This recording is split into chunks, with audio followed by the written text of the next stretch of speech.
And we're back with the Watches Changes radio show. In case you're just joining us, I am Jay Womack. It's your boy DC. Red Jeff Redemption. You just dropped a cherry on yourself, huh? Is that what you did earlier? That what you was looking for? I dropped it somewhere. Oh, that's bad. I do not advise did bad. talking to your therapist during the show. Dr. Jane can wait so you don't burn the place down.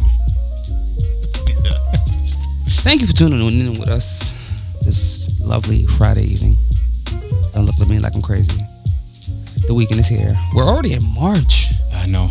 February was like a cup of coffee this time. We're getting a couple of days like the with best 60 cup of degree weather. Oh my God, this next week. It's going to be beautiful. I hope I'm not being lied to by the forecast. I know. I really do. Goes back down to the 20s. I've never been excited to be warm again. Like, I don't remember last time I was excited to like feel warmth again. Like, something's different. It's not just me, right? It was brick this winter. It was a it? rough winter. Was it? Listen, this was like a winter from when we were like younger. Like it hasn't been a winter this bad. Oh, in a that long. one Saturday was negative 20 with the wind. We've been getting really mild winters. We've been getting lucky. But you feel me though, right? Like I'm like, yo, I can't wait till it's warm again. Like I'm not gonna hesitate to put on shorts. I knew it was serious when the bus was like, it's free today because of how cold it was. I said, what? Like, it was like a week free of buses. Bruh, yeah, I'm waiting for the warmth. I just want to go outside and smile and just look up at the sun for like a couple minutes with my eyes closed, of course, because you don't want to go blind. That's stupid. Anyways, fellas, let's talk the butterfly chaos theory. You familiar? I'm familiar. Yeah. Most people think the butterfly effect means small things always lead to big changes. In reality, the theory says the future is simply unpredictable. So how does deterministic chaos challenge our need for a sense of control? Like we know, we know it's gonna happen. We may not know when, but we know it's inevitable. You ever had that feeling? I just told someone that recently. I'm like, yo, anytime you see a butterfly, think about it, because it's like it's not a good time to see a butterfly. You ever had that feeling where you change something that could have been different, and then you feel like it's gonna come back to you later on? Probably does, because that's how the universe works. Yes, there's tons of decisions I've made in my life where I can literally point to like one very specific, but very seemingly minute decision, right, that ended up having a crazy ripple effect in my life. And you know what? Maybe it wasn't just that one decision, and it was a whole series of them. And as humans, we try to put a justification on things. But to me, I don't know. There's times where it's like you can tell yourself, okay, if I wouldn't have gone to this place with these people, maybe this wouldn't have happened, and then I wouldn't have made these ensuing decisions, and my life wouldn't have gone this way. But I think sometimes that's a little bit of a cop-out for bad behavior and for lack of accountability. But you're going into that not knowing, because you have no future knowledge when you're in the moment making a decision. But it's also, you could have just nipped it. Like if it's a series of decisions that put you in a spot, like I understand you can point to I can point to certain decisions where it's like if I didn't do a certain thing with a certain person, a lot of things wouldn't have happened. But also those lot of things that happened, I could have nipped it in the bud the first time. And I understand where you're coming from. That's all I'm getting at. No, but the statement, it's very true to what it says. If and ands were pots and pans, the world would be a kitchen. And like, how many ifs are we willing to try? Yeah. You know what I'm saying? Yeah, there you go. Before it gets to it. Because were you a caterpillar when you made the decision, and then it butterflied affect you? You know what I'm saying? Because who's to determine the decision that we make is going to have an after effect until we actually do it? Yeah, that's a fact. Yo, can you, like, if you think about the most important person in your life, right? Right. Can you trace your meeting back to that single moment? Like, not outside of your family.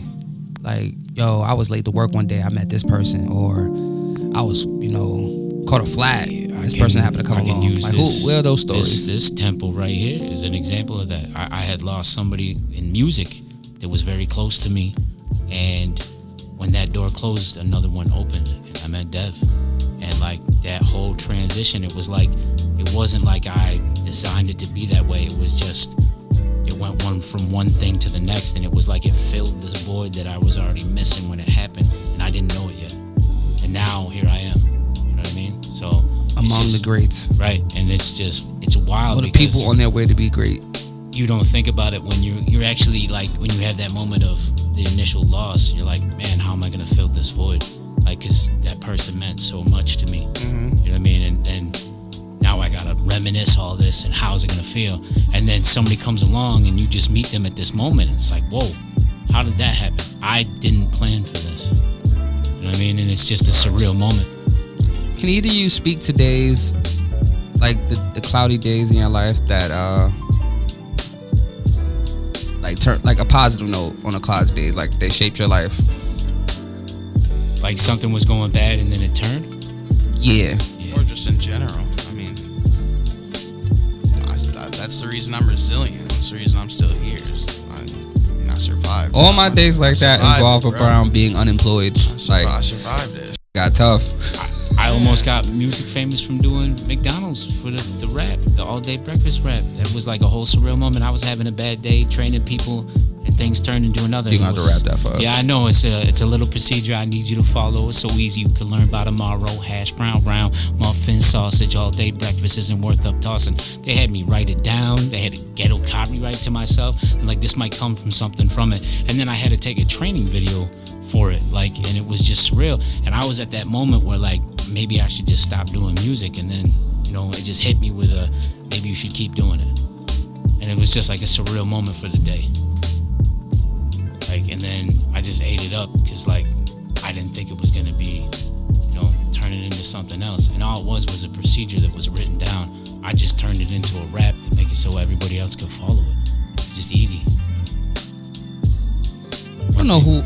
I was trying to think back to who first like put me on to the theory, because it's an interesting theory, like the butterfly, the flaps of the butterfly wings. And I've seen the Butterfly Effect with Ashton Kutcher. Crazy movie. And just one moment he changes and something else changes. It's wild. Like, so that's what really first started my interest in it. But then someone like kind of explained to me like, yo, that, you know, there's a lot of real, you know, there's real theory validity to it. Yeah. Like every time a butterfly flaps his wings, it's also like a parallel thing. Like an alternate you. Like the flaps of the butterfly create different realities. Yeah, so okay, we can go a little deeper with that. So there's times and this is actually a part of this theory, that any near-death experience that you have is actually you dying in another version of yourself in a parallel universe. So your previous yes. Like in some version of you somewhere, that is how you died. And in this reality that you're in, you survived it. That's wild. That's like it's a little bit more of like a little on the edge wild part of it, but that's I don't know, it's something that I like. Sometimes I think about that, like you almost get smoke pulling out, like almost get T-boned by a car or something, and you're like, whew. You were close to the edge, exactly. But you're not now. That's wild. Yeah. How soon is too soon to expose this to like the younger generation? Like these type of conversations, these type of theories. There's got to be a conceptual like understanding. I think you got to be a little older. Like than should you teach you said 10? Yeah, older than 10. Kids don't even really understand nuance at a certain age. Like, you know what I mean? Like they don't understand the intricacies of certain things. Like it's like, well, you're supposed to do this. I don't know, because these last few batches of kids blunt. They're still so blunt. DC, bro, you know I'm speaking truth. These last few batches of kids know way too. Yeah, much, and I mean, bro. I seen, but like they also their minds work. I watched this channel called Recess Therapy. Right. I don't know if you're familiar. Like I've heard of it. On. Yes. Yo, these kids, the minds. But the problem with this, so there's a different there, but that swings very heavy on the pendulum the other way, because a lot of them they don't have social skills. They don't know how to talk to people. Some kids don't even know how big they are compared to the universe. It's a balance. Like a lot of these kids, they have access to technology. So yeah, factually and conceptually, they can understand a lot of things, but they don't have social skills. They don't know how to interact with people. They don't go outside. Like it's a double-edged sword in that matter. Well, to be honest, technology. I'm just speaking about the overall intelligence of younger children, like but under 10. But intelligence, intelligence. You've is, seen Are You Smarter Than a Fifth Grade? Listen, right? there's also and like how much math and everything is like gotten more extreme. But there's there's also just working memory, and there's like 8 different forms of main intelligence, and like 3 different subforms of each main form of intelligence. So the factual intelligence, sure, yeah, they can they learn how to look up a fact and memorize that? Sure, yeah, they can. Can they understand how to really discern if something is real or not? Can they discern between a primary and a secondary source? Not really. Can they discern if somebody has good or bad intentions for them socially? Not really. That's what I so said. like it can be bad. Over the age of 10, to have the conceptual knowledge of if I can start putting you onto adult. Right. Yeah, and because you can understand better. You have. Well, and it's just situation by situation. I mean, if they're ready for it, they're ready for it. If they're not, they're I not. say by the time you hit I say a 6th lot of grade, kids under 10 are ready for it. I'm almost convinced. The thing I is, say though, as early the as problem 8. is Did you see that nah, one the girl problem that is explained though, the solar system to us, and she was only 5 years old, bro. that's dope. But there's a really big That's dope. there's a really That's big so problem with this dismissive. though. No, it is that is because I know kids that can. There was a 4-year-old I knew that could tell you every freaking dinosaur and when they were born. We have 20 seconds. Well, all right. So introduce. It's the problem with technology. You got to introduce them to soft technology. Things like VHSs, leapfrogs, DVD players. But even now, you got kids that can do algebra 2 that are literally in 5th grade, bro. Let's pick this up different. after the break. This is the We'll Watch come It back. Changes